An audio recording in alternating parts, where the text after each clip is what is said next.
Arsenal this season are the scariest team in the world, and what they did to Atletico Madrid in the Champions League sent a message that they are favourites to not only win the Premier League, but that they also stand a chance of dethroning PSG and claiming European glory for the first time in the club's history. Arsenal's attack has now evolved into one that can hurt teams in many different ways. The days of an over-reliance on Bukayo Saka to carry the creative burdens of this team are over, because Arsenal has added weapons like Martin Zubimendi, Eberechi Eze, Madueke, Gyökeres, who all add different and important layers to this team's attack. Let me explain. You can always rely on Saka and Madueke to use their pace and dribbling to rip defenses apart in order to score for themselves, or whip crosses into the box where they'll find reliable headers of the ball like Gabriel and Merino. If those dribbles or crosses fail, you better believe that that ball gets deflected and it turns into a corner kick, which is a nightmare for teams' defenses because, as we know, Arsenal have Declan Rice, who is a set-piece delivery demon. I mean, half of Arsenal goals in all competitions have come from both corners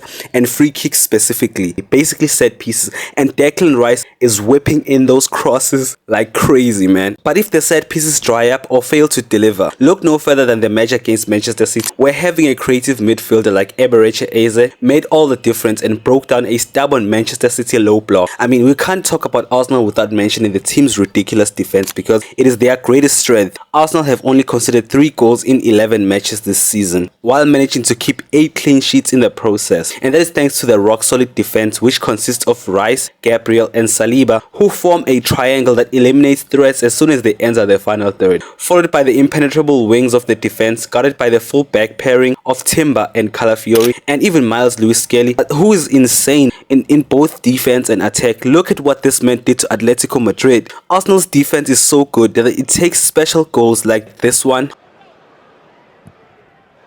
good strike, what a goal! Or a counter-attack from literally their best striker in the world to be able to penetrate them. This is amazing for Arsenal because in games where they struggle to generate chances to win a match, they are not in jeopardy of losing the game because their defense is built different and they will not allow cheap or easy goals. In part 1, we spoke about how Mikel Arteta has been granted the much-needed weapons of Eze, Gyökeres, Madueke, Hincapié, Mosquera, Zubimendi and Norgard, which allow him to rotate the squad effectively throughout the season without losing much quality in that specific position. These additions to the team are so important because they're not just bloating the squad with players, but each new signing is good enough to become a regular starter if they prove themselves to be valuable in the starting lineup. In seasons prior to this one injury to a player like Bukayo Saka, Gabriel or Saliba would hurt the team massively, whereas now that is no longer the case. Lastly on this point, squad depth also fosters fierce competition for the starting positions in the team, and it means that every player who gets given an opportunity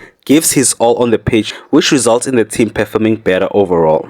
In seasons prior to this one, Manchester City and Liverpool were unstoppable machines built to conquer all. However, this season, they are no longer the teams they used to be. Let's start with Manchester City's problems. City used to have crazy depth and quality players all over the pitch and on the bench who could make a difference whenever the results were needed. Before, they could lose Haaland and they would have Alvarez. They could lose a Kevin De Bruyne and Gundogan would step up, but right now, they don't have that luxury. If they lose Haaland to an injury, they're cooked. Haaland is literally their main goal threat, who is single-handedly putting them in the title race against Arsenal if we're being real. It does feel like, especially as of late, if Haaland doesn't score, City can't win games, whereas Liverpool have their own issues to fix.